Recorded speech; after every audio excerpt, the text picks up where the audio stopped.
We continue with our study of baptism. हम बपतिस्मा का जो शिक्षा है उसको हम जारी रखेंगे. And so most of you were there last week. आप में से ज़्यादातर लोग पिछले हफ्ते थे.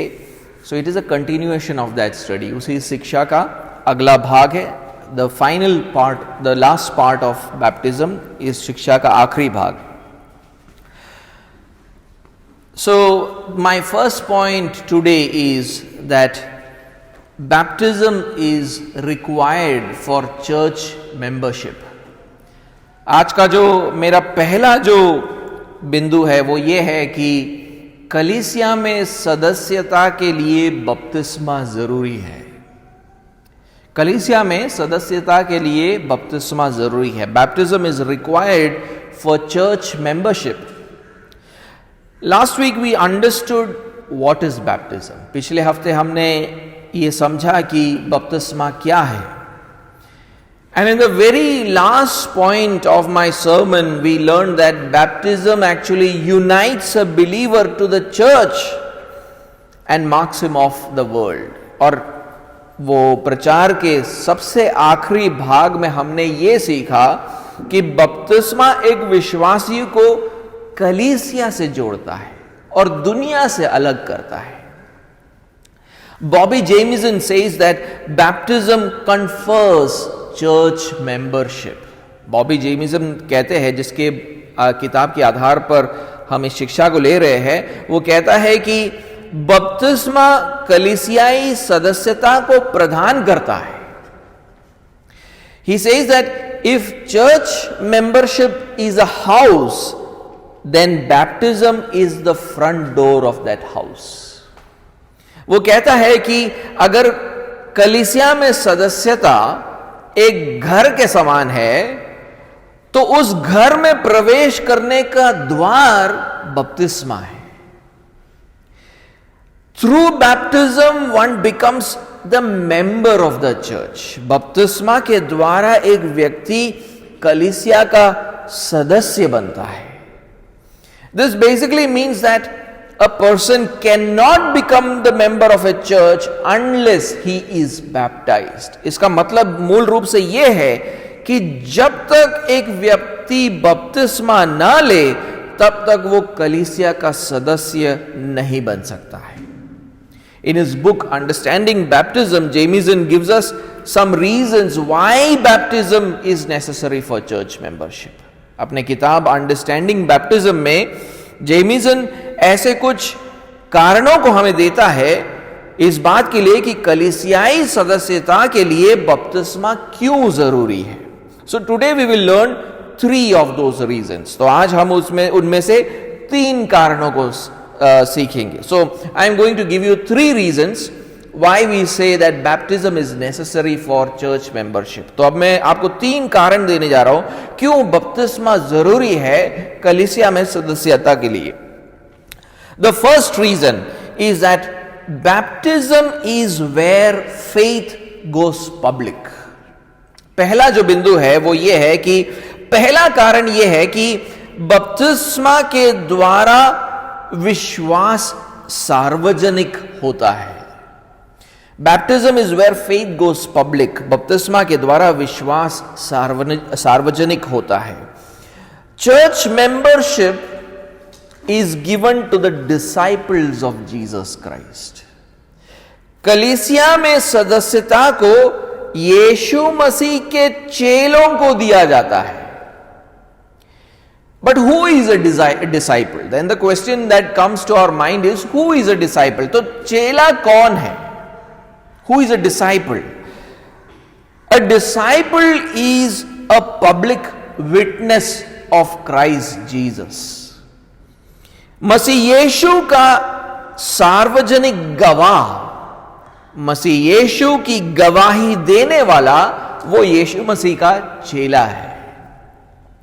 After his resurrection, Jesus told his disciples in Acts chapter 1 and verse 8, "You shall be my witnesses both in Jerusalem and in all Judea and Samaria and even to the remotest part of the earth." अपने पुनरुत्थान के बाद यीशु मसीह अपने चेलों से प्रेरितों के कृत्य पहले अध्याय और उसके 8वें आयत में कहता है, तुम यरूशलेम और सारे यहूदिया और सामरिया और पृथ्वी के छोर तक मेरे गवाह होंगे। There is nothing called secret disciples of Jesus Christ. यीशु मसीह के कोई गुप्त चेले नहीं है। A disciple is actually a public witness of Christ. एक ऐसा व्यक्ति जो यीशु मसीह का सार्वजनिक गवाह है, उसे हम चेला कहते हैं। So if you have your faith secret and nobody knows that you believe in Jesus Christ, you cannot be called a disciple.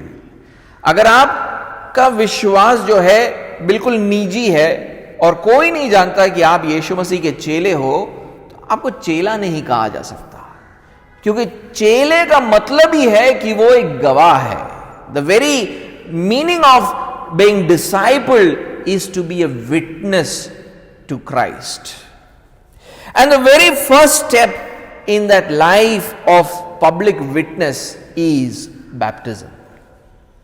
और एक सार्वजनिक गवाह के जीवन में पहला कदम है बपतिस्मा। सार्वजनिक, हमारे विश्वास को सार्वजनिक बनवाने का पहला कदम है बपतिस्मा। The very first step in making our faith public is baptism. Because that is the very first commandment that Jesus gives to a new disciple, that he should be baptized. क्योंकि यीशु मसीह एक नए चेले को सबसे पहली आज्ञा यही देता है कि वो बपतिस्मा ले। Read Matthew chapter 28 and verse 19. मत्ती का 28वां अध्याय और उसका 19वां आयत एक बार पढ़े। Matthew chapter 28 and verse 19. This is what Jesus says. यीशु मसीह ये कहते हैं, Go therefore and make disciples of all nations, baptizing them in the name of the Father and of the Son and of the Holy Spirit. इसलिए तुम जाओ, सब जातियों के लोगों को चेला बनाओ और उन्हें पिता और पुत्र और पवित्र आत्मा के नाम से बपतिस्मा दो। Jesus commands his disciples, that is the church, to go and make new disciples through the preaching of the gospel. यीशु मसीह अपने चेलों को यह आज्ञा देता है, चेले यानी कलीसिया को आज्ञा देता है कि सुसमाचार के प्रचार के द्वारा वो नए चेले बनाए। And when someone believes and becomes a disciple, the very first thing he should do is to get baptized. और जैसे ही कोई व्यक्ति विश्वास करता है सुसमाचार पर और चेला बनता है यीशु मसीह का, तो जो पहली बात उसको करनी चाहिए वो ये है कि उसको बपतिस्मा लेना है। That is why you saw that after Peter preached the gospel on the day of Pentecost, he asked the believers to get baptized. You will find that in Acts chapter 2 and verse 38. इसलिए आप देखोगे प्रेरितों के कृत्य 2 अध्याय 38वें आयत में कि पतरस सुसमाचार का प्रचार करता है पेंतिकोस्त के दिन पर, और प्रचार करने के बाद जिन लोगों ने उसके प्रचार के ऊपर विश्वास किया, सुसमाचार के ऊपर विश्वास किया, उनसे वो कहता है कि तुम्हें बपतिस्मा लेना होगा। Through baptism a believer actually comes out as a disciple of Jesus Christ. बपतिस्मा के द्वारा एक विश्वासी ये घोषणा करता है कि मैं यीशु मसीह का चेला हूं। For the very first time, he publicly identifies himself with Christ and his people. पहली बार वो अपनी पहचान मसीह यीशु और उसके लोगों के साथ करता है बपतिस्मा के द्वारा। That is why baptism is necessary to become the member of the church. इसीलिए हम कहते हैं कि बपतिस्मा कलीसिया में सदस्यता के लिए जरूरी है, because that is the very first mark of a disciple, his public witness. क्योंकि उसके चेले होने का पहला चिन्ह ही वही है कि वो गवाही देता है यीशु मसीह के बारे में और वो बपतिस्मा लेता है, और ऐसे ही व्यक्ति को हम फिर सदस्य बनाते हैं कलीसिया का, and we grant a membership into the church. Second reason is that baptism is the initial sign given to God's people who are in covenant with Him. दूसरा कारण यह है कि बपतिस्मा वो पहला चिन्ह है जो परमेश्वर के लोगों को दिया जाता है जो उसके साथ एक वाचे में बंधे हुए हैं. I'll say that again. Baptism is the initial sign. Now note that word initial. Initial sign given to God's people who are in covenant with Him. बपतिस्मा वो पहला चिन्ह, पहला, ध्यान देना, पहला चिन्ह है जो परमेश्वर के लोगों को दिया जाता है जो उसके साथ एक वाचे में बंधे हुए हैं. In the Old Testament, we see that God enters into a covenant with Abraham. हम पुराने नियम में देखते हैं कि परमेश्वर अब्राहम के साथ एक वाचा बनाता है. And in the covenant God promises to bless Abraham and his descendants. और उस वाचे में परमेश्वर अब्राहम और उसके संतानों को आशीषित करने की प्रतिज्ञा करता है. So that's what happens in a covenant. God makes His promises. तो एक वाचे के अंदर यह होता है, परमेश्वर जो है अपने प्रतिज्ञाओं को सामने रखता है. And then, those who receive this covenant make a commitment to obey whatever God says. और जो ये वाचे में बनते हैं, जो इस वाचे को स्वीकार करते हैं, वो ये निर्णय लेते हैं कि परमेश्वर जो भी आज्ञा देगा उसका वो पालन करेंगे. ये प्रतिज्ञाएं तब पूरी होगी जब आज्ञाकारिता होगा. This blessings will come when there is obedience. And the sign of this covenant was circumcision. और ये वाचे का जो चिन्ह है वो था, उन दिनों में वाचे का चिन्ह था खतना. The sign of the covenant was circumcision.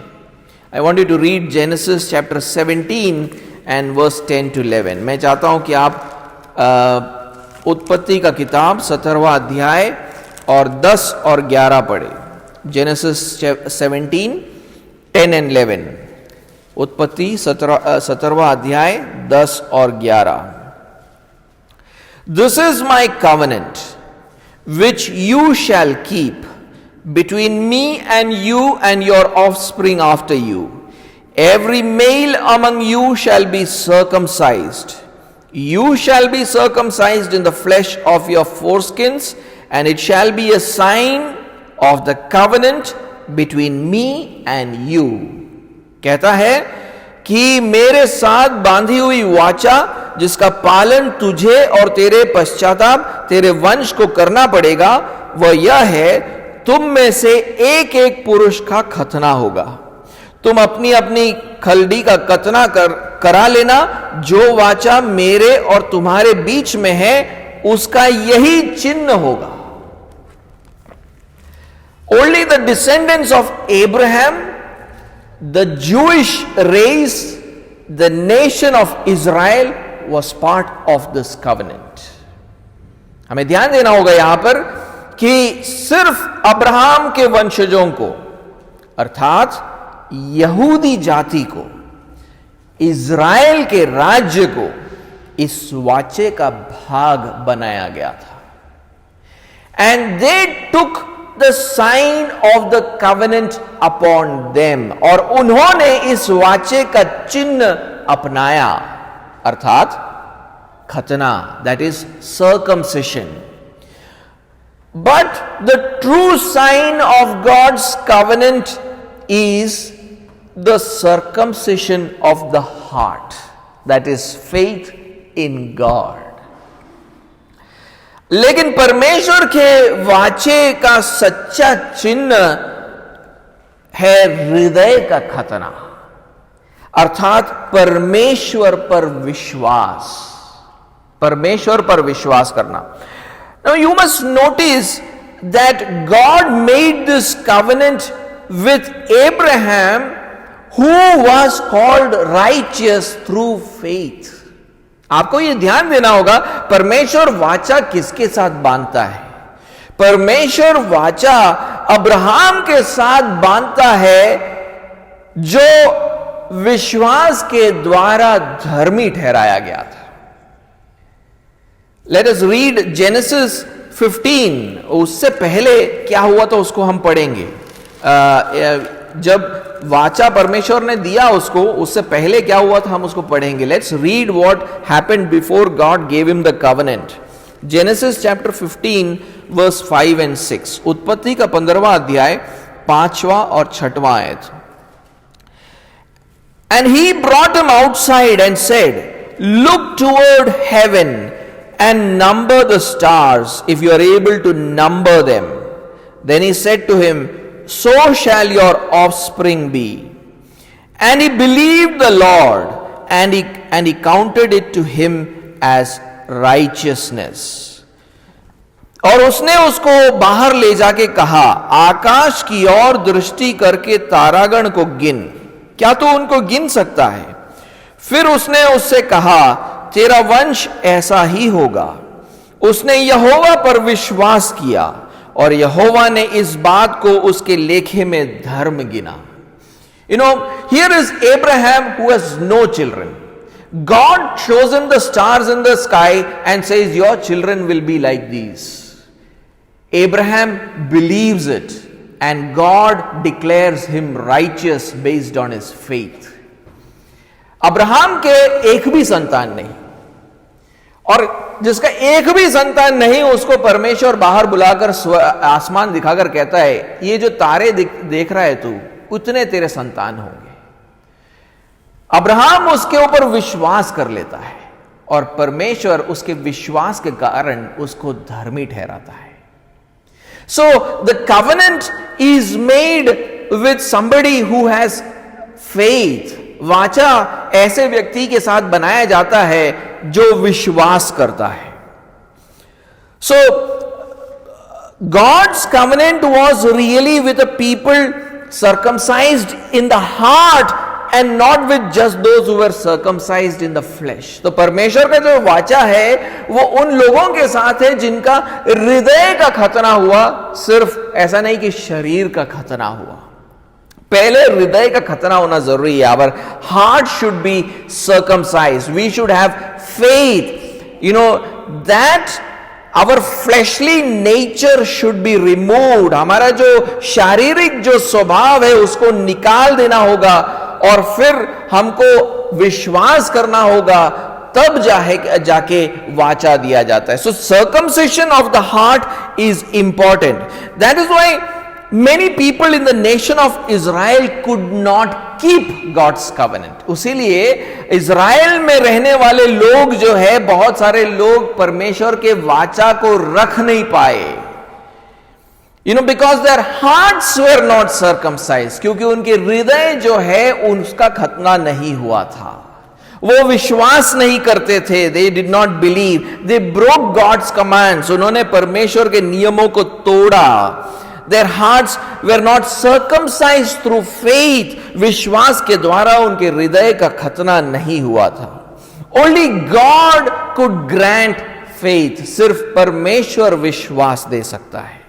Only God can circumcise the heart of sinful human beings. सिर्फ परमेश्वर पापियों के हृदय का खतना कर सकता है.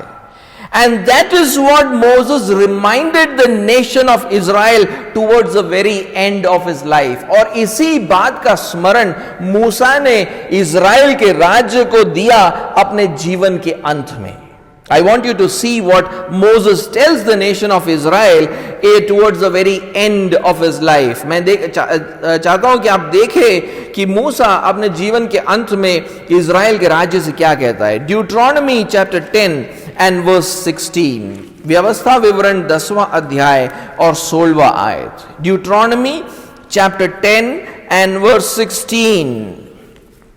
व्यवस्था विवरण 10वां अध्याय 16वां आयत. Circumcise therefore the foreskin of your heart and be no longer stubborn. वो कहता है उनसे, इसलिए अपने अपने हृदय का खतना करो और आगे को हठीले ना रहो. इज़राइल के राज्य हठीला था, परमेश्वर पर विश्वास नहीं करता था. उनसे वो कहता है तुम्हारे हृदय का खतना जरूरी है. Israel was a stubborn people, obstinate people, not believing in God. And to them Moses says, your hearts need to be circumcised. Now read chapter 30 and verse 6. अब 30वें अध्याय और उसके 6वें आयत को पढ़ो. Chapter 30 and verse 6. 30वां अध्याय और 6वां आयत. And the Lord your God will circumcise your heart and the heart of your offspring, so that you will love the Lord your God with all your heart, with all your soul, and that you may live. कहता है, और तेरा परमेश्वर यहोवा तेरे और तेरे वंश के मन का खतना करेगा कि तू अपने परमेश्वर यहोवा से अपने सारे मन और सारे प्राण के साथ प्रेम करे, जिससे तू जीवित रहे. So God has had to circumcise their hearts. परमेश्वर को खतना करना था उनके हृदयों का. Only then they would believe, तो ही वो विश्वास करते. And God accomplished this through Jesus Christ. और परमेश्वर ने ये पूर्ण किया यीशु मसीह के द्वारा. He circumcised the hearts of his people. उसने अपने लोगों के हृदयों का खतना किया. And he made a new covenant with them. और परमेश्वर ने उनके साथ एक नया वाचा बांधा.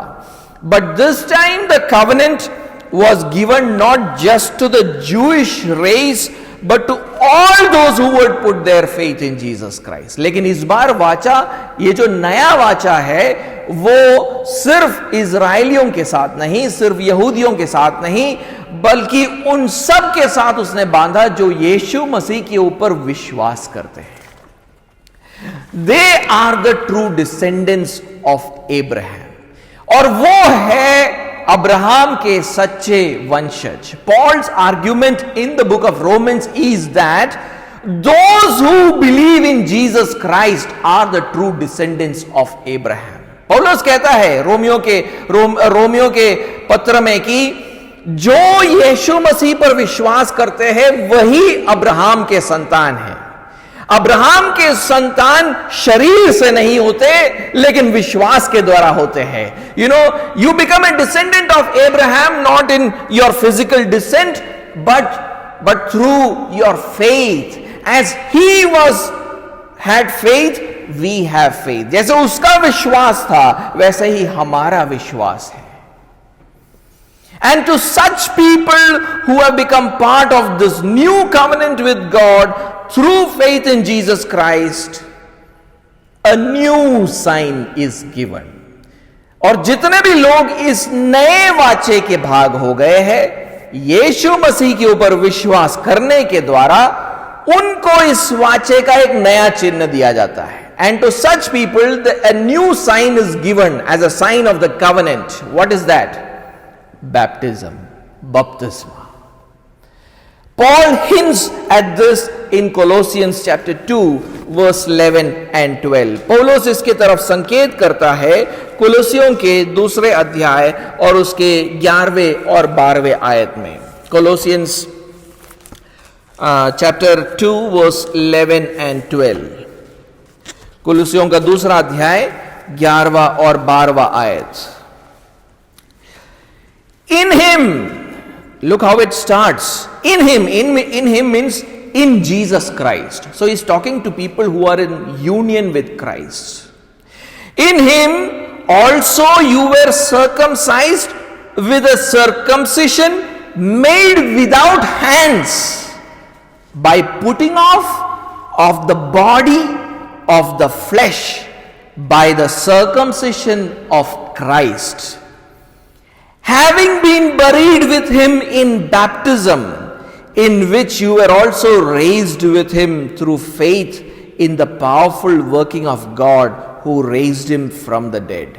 लिखता है उसी में यानी यीशु मसीह में, यानी हाँ जो यीशु मसीह में हो गए हैं उनके साथ वो बात कर रहा है। उसी में तुम्हारा ऐसा खतना हुआ, यानी जो लोग यीशु मसीह पर विश्वास करते हैं उनके साथ क्या हुआ है वो लिख रहा है, वो बात कर रहा है। वो कहता है कि जो लोग यीशु मसीह पर विश्वास करते हैं तुम्हारा खतना हुआ है जो हाथ से नहीं होता, अर्थात मसीह का खतना, जिससे शारीरिक देह उतार दी जाती है और उसी के साथ बपतिस्मा में गाड़े गए और उसी में परमेश्वर की सामर्थ पर विश्वास करके जिसने उसको मरे हुओं में से जिलाया उसके साथ जी भी उठे।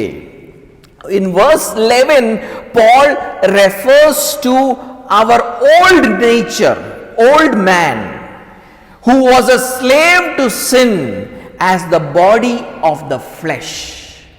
पौलुस 11वें आयत में हमारे शारीरिक देह की बात करता है, अर्थात शारीरिक देह क्या है? हमारा वो पुराना मनुष्यत्व, हमारा जो पुराना चरित्र जो पाप के दासत्व में था। Now read verse 13 and it will be made more clear. 13वें आयत को पढ़े और ये और भी स्पष्ट हो जाता है। And you who were dead in your trespasses and the uncircumcision of your flesh, God made alive together with him, having forgiven us all our trespasses. उसने तुम्हें भी जो अपने अपराधों और अपने शरीर की खतना रहित दशा में मुर्दा थे उसके साथ जिलाया और हमारे सब अपराधों को क्षमा किया। Our spiritually dead condition, that means we were earlier spiritually dead people. हम पहले आत्मिक रीति से मरे हुए लोग थे। And you know that spiritually dead condition he calls the uncircumcised condition of your flesh. That means your sinful nature represents that uncircumcised nature. आपका जो वो कहता है कि तुम्हारा जो पुराना जो आत्मिक रीति से मरी हुई परिस्थिति थी जहां पर आप सिर्फ पाप को करते थे, आप पाप के दासत्व में थे, उसको वो क्या कहता है? वो कहता है शरीर की खतना रहित दशा, शरीर का खतना रहित दशा, यानी आपका जो पुराना चरित्र है वो आपका खतना रहित दशा था। And God has removed that uncircumcised fleshly state. That means your old nature he has removed. वो कहता है कि आपका जो पुराना चरित्र है वो परमेश्वर ने आपसे अलग कर दिया है। As it happens in circumcision, जैसे खतना में होता है, you know, your old fleshly nature has been removed from you. आपका जो पुराना शारीरिक चरित्र था उसको दूर कर दिया है परमेश्वर ने आपसे। He has circumcised our hearts through faith in Jesus Christ. यीशु मसीह पर विश्वास करने के द्वारा हमारे हृदय का खतना हो चुका है। अब हम पाप के दासत्व में नहीं है। Now we are no more slaves to sin. We are liberated. हम जो है आजाद हो चुके हैं। Paul is essentially saying that those whose hearts have been circumcised in Christ carry the sign of baptism. पौलुस कहता है, मूल रूप से यह कह रहा है कि मसीह यीशु में जिन लोगों के हृदय का खतना हुआ है, अर्थात विश्वास करने के द्वारा परमेश्वर ने उनके हृदय का खतना किया है, उनको एक चिन्ह दिया गया है। क्या है वो चिन्ह? बपतिस्मा। So baptism is the sign given to God's people who are part of his new covenant. तो बपतिस्मा जो है परमेश्वर का वो चिन्ह है जो उन लोगों को दिया गया है जो परमेश्वर के साथ नए वाचे में बंध गए हैं। That is why baptism is considered necessary for church membership. इसीलिए हम बोलते हैं कि बपतिस्मा कलीसिया में सदस्यता के लिए जरूरी है, क्योंकि परमेश्वर के लोग कौन हैं? Who are the people of God? Those who are in covenant with him, जो उसके साथ वाचे में बंधे हुए हैं। और वाचे का चिन्ह क्या है? बपतिस्मा. The sign of that covenant is baptism, and therefore baptism becomes a prerequisite for you to enter into church membership. उसीलिए बपतिस्मा जरूरी है कलीसिया में सदस्यता के लिए. The third reason is that baptism is the passport of the kingdom of God. तीसरा कारण यह है कि बपतिस्मा परमेश्वर के राज्य का पासपोर्ट है. We become citizens of the kingdom of God by believing in Jesus. हम परमेश्वर के राज्य के नागरिक कैसे बनते हैं? यीशु मसीह पर विश्वास करने के द्वारा. But last time we understood from the gospel of Matthew that King Jesus has given the keys of the kingdom of God to the church. पिछली बार हमने क्या सीखा था? कि मत्ती के सुसमाचार में से हमने यह सीखा था कि यीशु राजा ने परमेश्वर के राज्य की कुंजियां कलीसिया को सौंपा है. We read two passages, right? From Matthew 16, Matthew 18 and also then Matthew 28. हमने मत्ती 16, मत्ती 18 और मत्ती 28 पढ़ा था. Local, so that means, what does that mean? इसका मतलब क्या है? इसका मतलब यह है, local churches are like embassies of the kingdom of God. इसका मतलब यह है कि परमेश्वर के राज्य का दूतावास है स्थानीय कलीसिया. So this local church, ये स्थानीय कलीसिया परमेश्वर के राज्य का दूतावास है. This is the embassy of the kingdom of God. There, so what does a local church do? एक स्थानीय कलीसिया क्या करता है? They recognize and affirm our citizenship in the kingdom of God through baptism. बपतिस्मा के द्वारा वे परमेश्वर के राज्य में हमारे नागरिकता को पहचानते हैं और उसकी पुष्टि करते हैं. Baptism is the passport of the kingdom of God. बपतिस्मा जो है परमेश्वर के राज्य का पासपोर्ट है. So now, for example, when you go to another place, उदाहरण के रूप में आप यहां से एक दूसरे एक जगह पर गए, and you try to join a church in another city. आप एक दूसरे शहर में जाकर आप वहां के कलीसिया में सदस्यता मांगते हो. They will ask you for the passport. वो आपसे क्या मांगेंगे? पासपोर्ट मांगेंगे कि आप यहां के नागरिक हो या नहीं है, तो ही हम सदस्यता दे सकते हैं. आप परमेश्वर के राज्य के नागरिक हो तो ही हम सदस्यता दे सकते हैं. और वो पासपोर्ट क्या है? बपतिस्मा. The passport is baptism. They ask you, are you baptised? क्या आपने बपतिस्मा पाया है? तो ही आपको चर्च में मेंबरशिप दिया जाएगा. Only then membership is given in the church. Baptism may not be sufficient for a church to recognize someone as a citizen of the kingdom of God.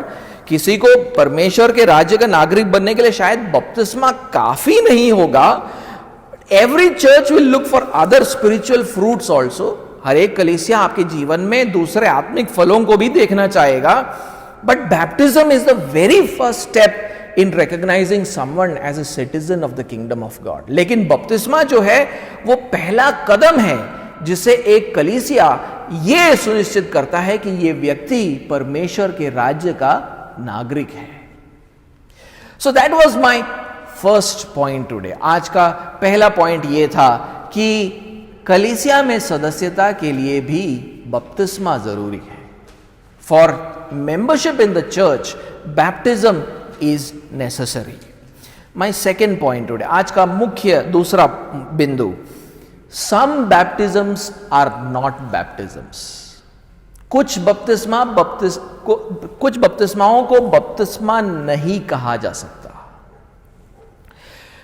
So with the last three reasons we have understood baptism is necessary for church membership. पिछले 3 कारणों से हम ये समझ गए कि कलीसिया में सदस्यता के लिए बपतिस्मा क्यों जरूरी है. Another important point is what we need to consider today is that it is possible that you might have taken baptism but your baptism might not be a valid baptism. और दूसरा एक मुख्य बिंदु आज का यह है कि जिसके बारे में आज हमें सोचना चाहिए, वो ये है कि मुमकिन है कि आपने बपतिस्मा लिया है लेकिन शायद आपका बपतिस्मा मान्य नहीं है. Under what circumstances can we say that our baptism is an invalid baptism? किन परिस्थितियों में हम कह सकते हैं कि एक बपतिस्मा मान्य नहीं है? Majorly there are 3 such circumstances. मुख्य रूप से 3 ऐसी परिस्थितियां हैं जो अब मैं आपके सामने रखूंगा. So that is what I will be telling now. First circumstance is that you were baptized when you were an infant. पहली परिस्थिति यह है कि आपका शिशु बपतिस्मा हुआ है. If you were infant baptized, your baptism is not a valid baptism. अगर आपका शिशु बपतिस्मा हुआ है तो आपका बपतिस्मा एक मान्य बपतिस्मा नहीं है. I will not spend too much time on this issue because I have already spoken about this in the previous sermon. मैं इस विषय पर ज्यादा नहीं बोलूंगा क्योंकि पिछले प्रचार में भी मैं इस पर बात कर चुका हूं. But just once again remind you the main reason why we do not consider infant baptism to be a valid baptism. लेकिन फिर से आपको मुख्य कारण याद दिलाना चाहूंगा कि हम क्यों शिशु बपतिस्मा को एक मान्य बपतिस्मा नहीं मानते हैं. As I told you last time, मैंने पिछली बार भी कहा, बैप्टिज्म, व्हाट इज बैप्टिज्म? क्या है बपतिस्मा? Baptism is N affirmation and portrayal of a persons union with Christ. बपतिस्मा एक व्यक्ति का यीशु मसीह में हो जाना, उसका पुष्टिकरण है, उसे चित्रित करता है. That through faith in Christ you have become united to him in his death, burial and resurrection. बपतिस्मा ये बताता है कि यीशु मसीह पर विश्वास करने के द्वारा आप यीशु मसीह के मृत्यु और उसके पुनरुत्थान में भागी हो चुके हो. And such a person is experiencing the blessings of this union. और ये व्यक्ति जो है इस मसीह में हो जाने के कारण उसमें से उत्पन्न होने वाले आशीषों का अनुभव करता है. But this is not the case of an infant. लेकिन एक शिशु के जीवन में ये नहीं हुआ है. He has not heard and understood the gospel. एक शिशु ने सुसमाचार को सुना भी नहीं है और समझा भी नहीं है. He has not believed in Jesus Christ. उसने यीशु मसीह पर विश्वास भी नहीं किया है. He has not become united to Christ. वो यीशु मसीह में नहीं हुआ है. And he is not experiencing the blessings of union with Jesus Christ. और वो यीशु मसीह में हो जाने का, आशीषों का अनुभव भी नहीं करता है. So infant baptism is then a contradiction. तो ये शिशु बपतिस्मा जो है वो एक विरोधाभासी बात हो जाता है. It is a misrepresentation of facts. वो तथ्यों को सामने नहीं रखता है. हम जब अविश्वासी का बपतिस्मा करते हैं, हम तथ्य को सामने रखते हैं कि ये विश्वास करने के द्वारा यीशु मसीह में हो चुका है और यीशु मसीह में हो जाने के कारण उद्धार का, आशीषों का अनुभव कर रहा है. वो तथ्य है. लेकिन शिशु के परिस्थिति में वो तथ्य नहीं है. हम तथ्यों को प्रस्तुति नहीं कर रहे हैं. बपतिस्मा तो दे रहे हैं लेकिन उसका वो अनुभव है ही नहीं उस शिशु का. You know, in infant baptism, you know what is happening? You know, we are not presenting the facts, true facts. The child has not believed in Jesus, is not in union with Christ, does not experience the blessings of union with Christ, but by giving such a child baptism, we are telling that that child is experiencing all of these things. It becomes a misrepresentation of facts. That is why infant baptism cannot be considered a valid baptism. इसीलिए हम जो शिशु बपतिस्मा है उसको हम एक मान्य बपतिस्मा नहीं मान सकते. Second circumstance is that you were baptized as a believer when you were actually not a believer. You were baptized as a believer, but you were actually not a believer.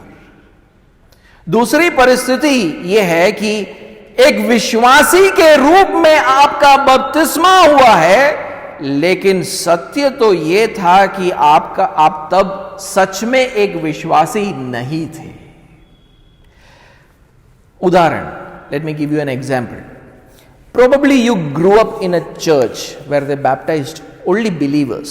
शायद आपका जन्म और आपका जो आप बढ़े ऐसे कलीसिया में जहां पर सिर्फ विश्वासियों को बपतिस्मा दिया जाता है, शिशुओं को नहीं दिया जाता है. We don't give baptism to children. But the problem is that often this belief is not actually lived out.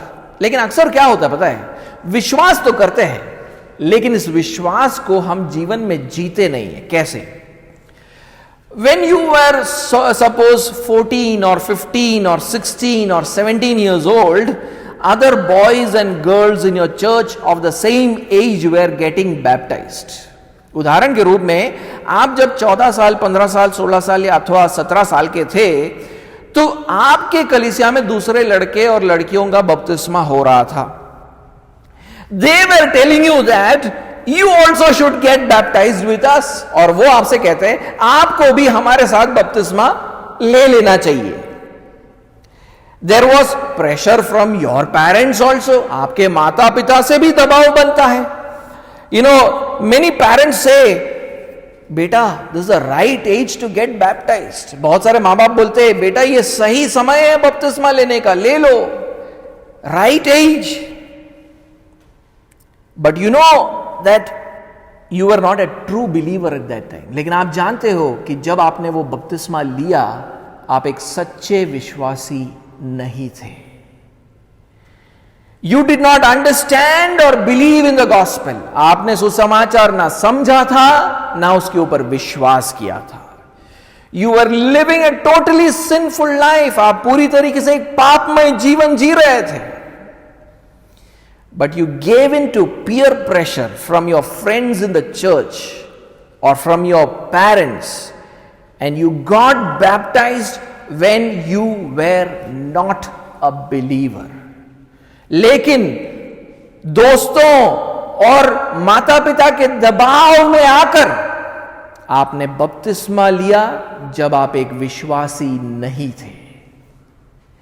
This kind of baptism is also like infant baptism. ऐसा बपतिस्मा भी शिशु बपतिस्मा जैसा ही है. This baptism does not reflect the true spiritual condition in your life. ये बपतिस्मा आपके आत्मिक जीवन के परिस्थिति को नहीं दर्शाता है. You were not united to Christ through faith. आप मसीह में नहीं थे जब आपने बपतिस्मा लिया. You were not experiencing the blessings of union with Christ. आप मसीह में होने का अनुभव नहीं कर रहे थे, आशीषों का अनुभव नहीं कर रहे थे. This was also a contradiction. ये भी एक विरोधाभासी बात है. It was a misrepresentation of facts. ये भी तथ्यों को सामने नहीं रखता है. Such baptisms are also not valid baptisms. ऐसे बपतिस्मा भी मान्य बपतिस्मा नहीं है. In India, people get baptized for all sorts of wrong reasons. हमारे भारत देश में बहुत सारे लोग बहुत सारे गलत कारणों के लिए बपतिस्मा ले लेते हैं. They get baptized in order to get married to a Christian boy or girl. किसी भी मसीह लड़के या लड़की से शादी करने के लिए कोई भी आकर बपतिस्मा ले लेता है. They get baptized by many traditional churches so that their children can get admission into schools and colleges run by these churches. पारंपरिक कलीसियाओं में से बपतिस्मा ले लेते हैं ताकि उन कलीसियाओं के चलाए हुए स्कूल्स और कॉलेजेस में उनके बच्चों का एडमिशन हो जाए, इसके लिए बपतिस्मा लेते हैं. They get baptized so that they can become an employee of a Christian institution. बपतिस्मा ले लेते ताकि एक मसीह संस्था में एम्प्लॉय नौकरी मिल जाए. When they got baptized, they claimed to be believers, but they were not truly believers. जब बपतिस्मा लिया उन्होंने दावा तो ये किया कि मैं विश्वासी हूं, लेकिन सच में विश्वासी नहीं थे. Such baptisms are also not valid baptisms. ऐसे बपतिस्मा भी मान्य बपतिस्मा नहीं है. If you are such a person and you have recently come to faith in Christ, अगर आप एक ऐसे व्यक्ति हो और आप अभी विश्वास में आए हो, यीशु मसीह में विश्वास किया है, then should you be baptized again? तो क्या आपका बपतिस्मा फिर से होना चाहिए? आपका बपतिस्मा फिर से होना चाहिए? No, you should not be baptized again. नहीं, आपको फिर से बपतिस्मा नहीं लेना चाहिए. Surprised? अचंभित? You should be baptized for the first time. आपका पहली बार बपतिस्मा होना चाहिए. Because your earlier baptism was not even a baptism. क्योंकि आपका पहला बपतिस्मा तो बपतिस्मा था ही नहीं. But there is one more scenario that we need to discuss here. लेकिन एक और परिदृश्य को इस चर्चा में हमें यहां लेकर आना होगा. Many times the problem is we cannot be sure when children of Christian parents believe in Jesus Christ. अक्सर हमें पता नहीं चलता है कब मसीही माता पिता के बच्चे यीशु मसीह पर विश्वास कर बैठते हैं. फॉर एग्जाम्पल, उदाहरण के रूप में, you grew up at a Christian home where your parents constantly taught you the gospel.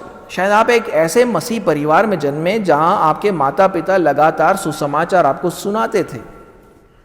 As far as you can remember, you truly believed in Jesus. जहां तक आपको याद है, आपने सच में यीशु मसीह के ऊपर विश्वास किया था. And you got baptized at a very young age. शायद आपका बपतिस्मा बहुत ही कम आयु में हो गया. Maybe at the age of 8, 9 or 10 or maybe 14, 15 or 16. शायद आपका जो बपतिस्मा है 8, 9, 10 साल की उम्र में हो गया या 14, 15, 16 साल की उम्र में हो गया. You could see spiritual fruit in your lives. आपके जीवन में आत्मिक फल भी दिख रहे थे. You read the Bible regularly, you prayed, you went to church, you were trying to win over sin, you were trying to live a holy life. आपके जीवन में आत्मिक फल दिख रहे थे. क्या? बाइबल पढ़ रहे थे, प्रार्थना कर रहे थे, रेगुलर चर्च जा रहे थे, पाप के ऊपर विजय प्राप्त करने का कोशिश कर रहे थे, एक पवित्र जीवन जीने का कोशिश कर रहे थे. But when you went to college, met with some unbelieving friends, went through a season where you began to have some doubts about the gospel. लेकिन शायद आप फिर ऐसे एक समय आया जब आप कॉलेज में गए, आपने अविश्वासी दोस्तों के साथ मिले, आपको जीवन के ऐसा एक काल आया जहां आप सुसमाचार पे थोड़ा संदेह करने लगे. इन्हें माता पिता ने जो सिखाया, कलीसिया ने जो सिखाया, उस पर संदेह करने लगे.